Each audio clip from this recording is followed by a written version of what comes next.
even in this war of machines, there may come a time when you find yourself face to face and hand to hand with your enemy. At these times, a knowledge of close combat will stand you in good stead.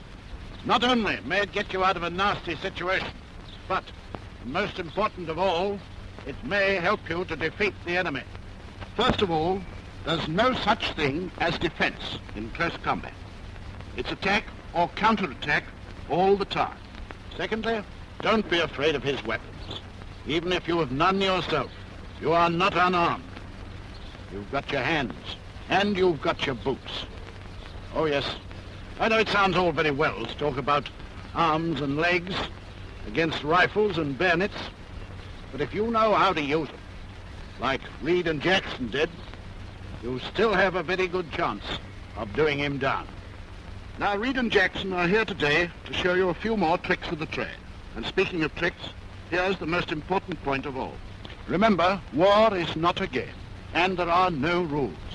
The Hun has been trained and taught to blot you out with any and every dirty trick he can think of, and he's got a dirty mind.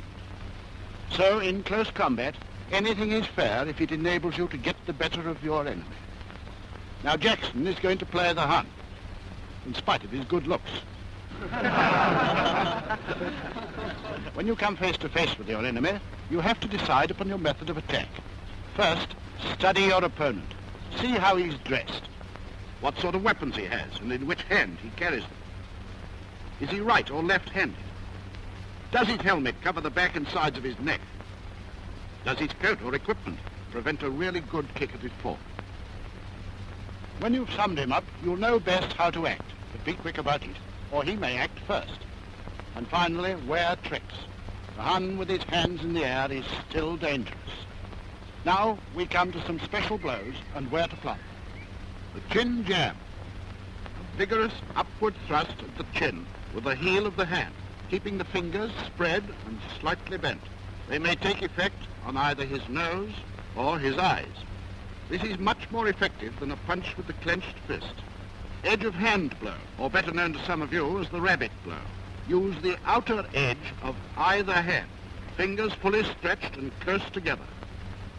Strike at the throat, sides, or back of the neck.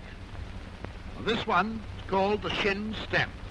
Use his shin as a guide for the outer edge of your foot and stamp heavily on his instep. It's the stamp that really counts, not the shin.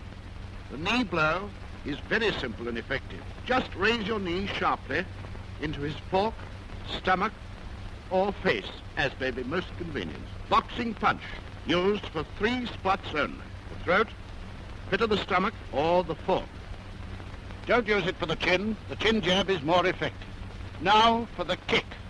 Just that and nothing more, but deadly when used in the right places.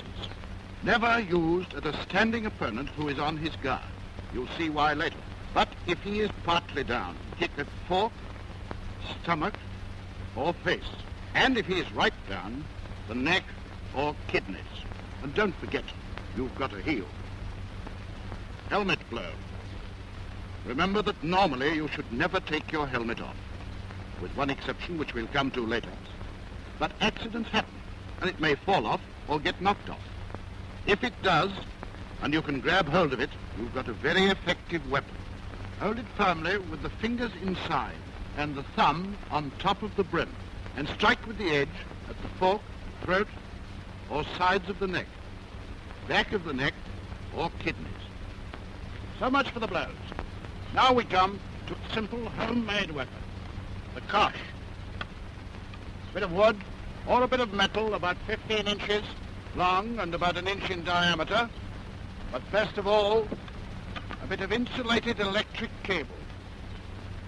Make a loop and pass it through the hole in the end of the kosh. A loop large enough to slip your hand in, but not too large so that it falls off. Kosh is a grand weapon. It leaves both hands free when not actually in use, and is ready immediately when required, so it requires no great force to put your hand down for the count or for keeps. And if you should happen to strike too hard, well, what a pity. You'll have to go and look for another Hun. Strike at the side of the neck, the throat, the fork, or the back of the neck. That's that. Well, now for a bit of action. Reed and Jackson are going to show you how to employ the blows. First of all, how to tackle a man from behind.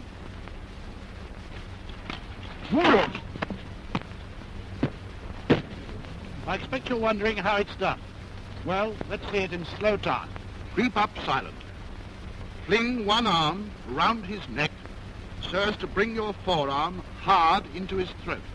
At the same time, knee him sharply in the backside or back of the legs with the opposite knee. Right arm round, left knee up. As he begins to topple, put your free hand over his mouth to keep him quiet. The moment he's down, strike with any of the blows. Sorry, Jack. A word of caution. You can only hope to approach silently over grass, sand, or a smooth surface. You cannot expect to do it over gravel, debris, or broken ground. If you do make a noise, and your opponent begins to turn, you must go on. A rug attack at the back of his knees. He's bound to go down, and you jump on him and lay him out. Now, what to do when you're attacked? You have no weapon, and the Hun comes at you with a rifle and bayonet. Don't shoot, I'll look at the papers. Don't shoot.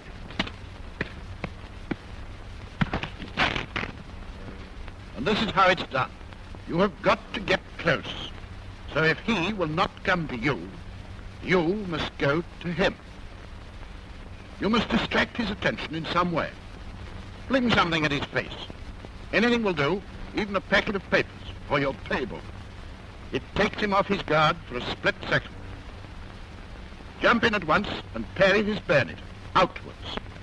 Never inwards, always outwards. Then go for the man.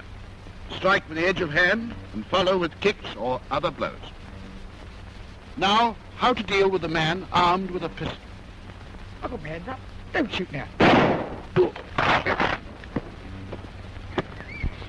Sorry, Jack. Once again, you must get close.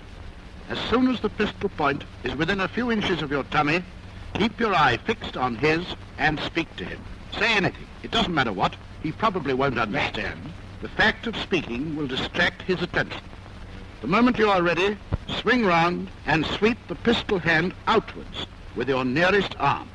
If his pistol is in his right hand, your turn must be to your right, and your left arm used for the swing. Immediately you've struck the weapon clear, swing back using your other hand for chin jab, and then knee blow and kick it forward. Follow with other blows as necessary. Next we come to the enemy armed with a knife. And here there are three distinct possibilities. First of all, he may come at you with a knife firmly in one hand, ready for an upward thrust.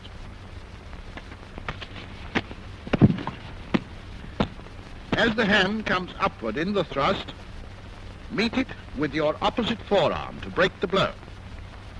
Follow on as before. In this case, he approaches in a crouch, passing the knife from hand to hand so that you don't know which he is going to use for the thrust. This is the one time when you can remove your helmet. As he strikes, thrust the helmet onto his arm. Follow on at once. Lastly, if he is a complete novice, he may come holding the knife ready for a downward stroke. As he strikes downward, meet his forearm with your own edge of hand. At the same time, punch at tummy or chin jab. Then proceed as usual. Well, now Reed and Jackson are going to show you how to deal with an enemy who is armed with a kosh or truncheon.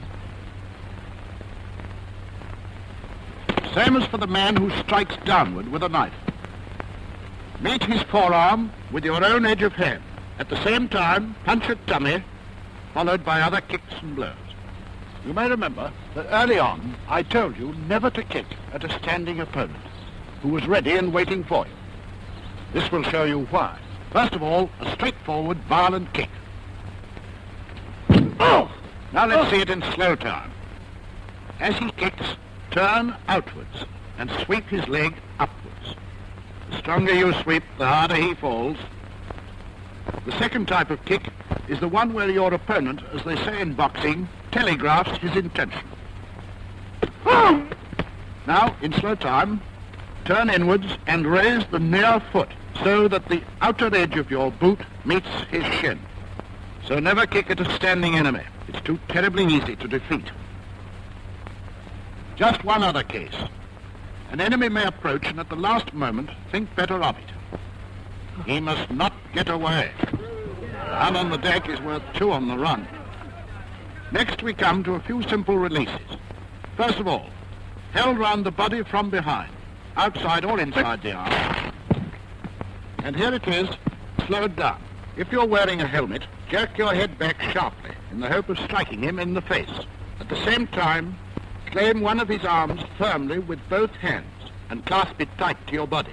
While you are doing this, place your corresponding leg, left arm, left leg, backwards, outside your opponent's foot.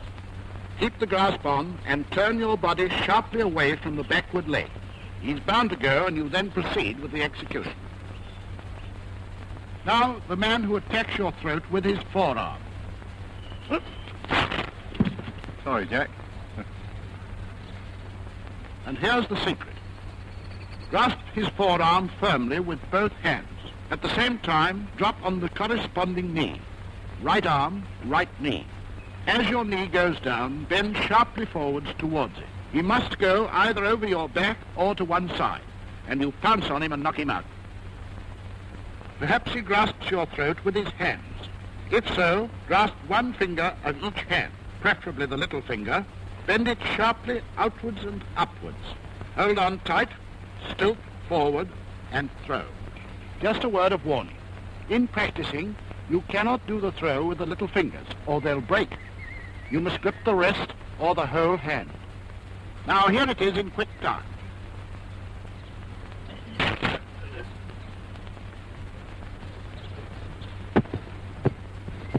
When you've laid the enemy out, if you want to secure him as a prisoner, you should know how to truss him up. Take a piece of thin cord, telephone cable or electric flex, and secure his thumbs together behind his back. Don't put the thumbs together. Secure one thumb first, and then make the other fast to it.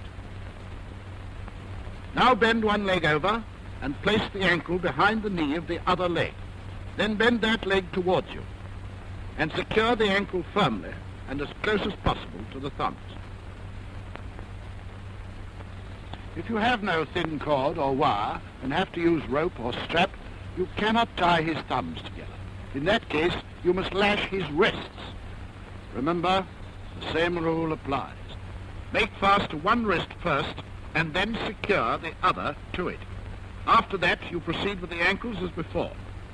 If you still have spare end, take a turn round his neck. Hold taut and secure.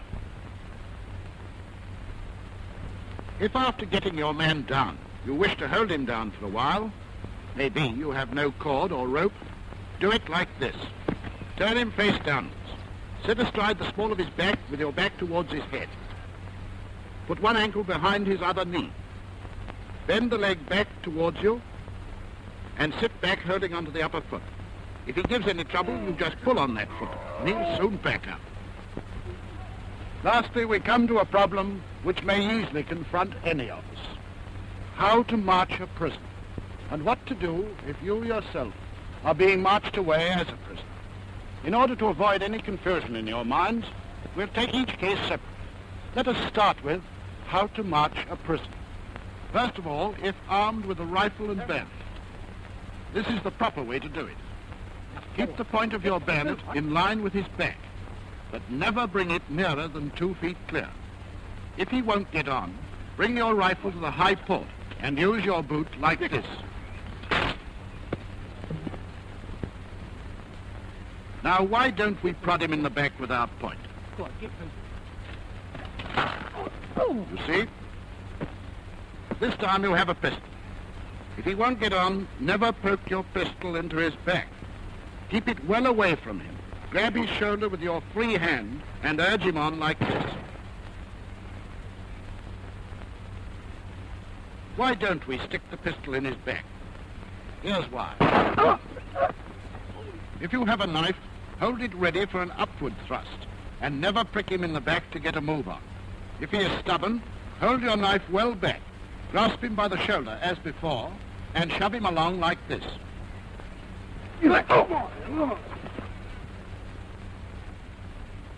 Why don't we prick him on? Here's why. Jackson getting some of his own back now. With the cosh, grab the shoulder as before, and keep the cosh well back, ready for this. If you hold it over his head, this will happen. You will note that in all those cases, the important thing is to keep your weapon ready for immediate use and well clear of the prisoner. Remember that, because now we're going to see what to do if the tables are turned and you are the prisoner. There are two things you must do. You must note very carefully in which hand your enemy is holding his weapon. And secondly, you must make him urge you on with it. Sorry, Jack. The moment you feel the bayonet point at your back, swing round. At the same time, beat your nearer arm downwards to parry the rifle outwards. Follow up with edge of hand blows and kicks. Here's what to do if your enemy has a pistol.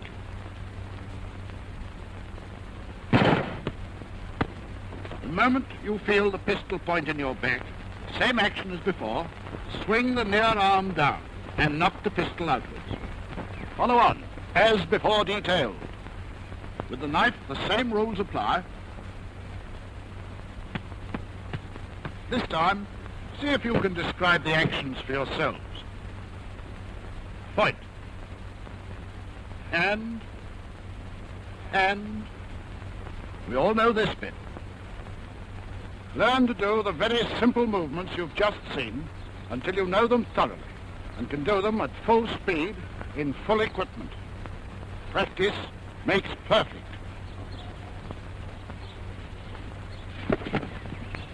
Fall the front rank and stick him up. Go. Up hand, stand by, swing, and chin. Now, kick, kick, kick. That's right, move. Up. The essentials of close combat are speed, determination, and ruthlessness. Go all out. As Shakespeare says, be bloody, bold, and resolute.